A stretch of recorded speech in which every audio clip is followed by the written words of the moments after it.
देवी मैया की जय। दोस्तों, मैं आप सबके सामने एक नवरात्रि स्पेशल गीत लेके आई हूँ। देवी माँ की है, तो आइए इस गीत को सुनते हैं और आनंद लेते हैं। और कैसे लगी ये गीत कमेंट में जरूर बताना।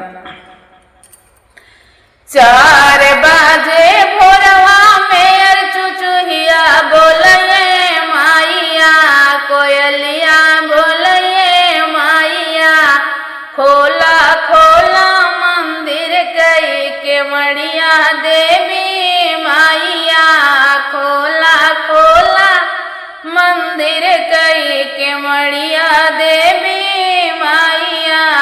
4 बजे भोरवा में चुचुहिया बोलये माइया, कोयलिया बोलये माइया, खोला खोला मंदिर कई के मड़िया देवी माइया, खोला खोला मंदिर कई के मड़िया देवी माइया।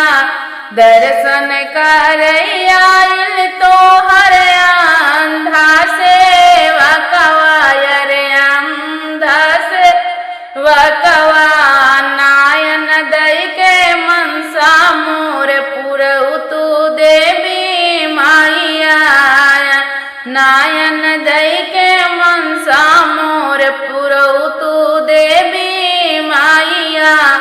4 बजे भोरवा में चुचुहिया बोलये माइया, कोयलिया बोलये माइया, खोला खोला मंदिर कई के मड़िया देवी माइया, खोला खोला मंदिर कई के मड़िया देवी माइया।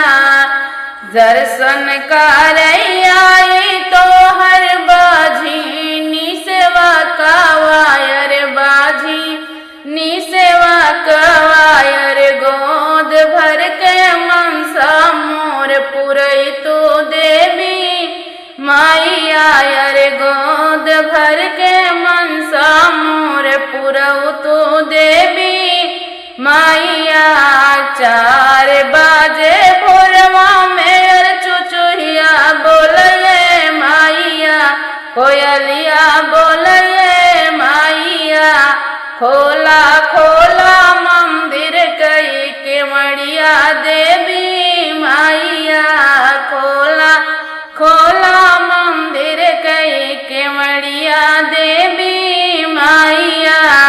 दर्शन करई आई तोहर तीरी या सेवा कवायर, तीरी या सेवा कवायर, सुहाग दई के मनसा मोर पुरई तो देवी माइया, सुहाग दई के मनसा मोर पुरऊ तो देवी माइया। 4 बजे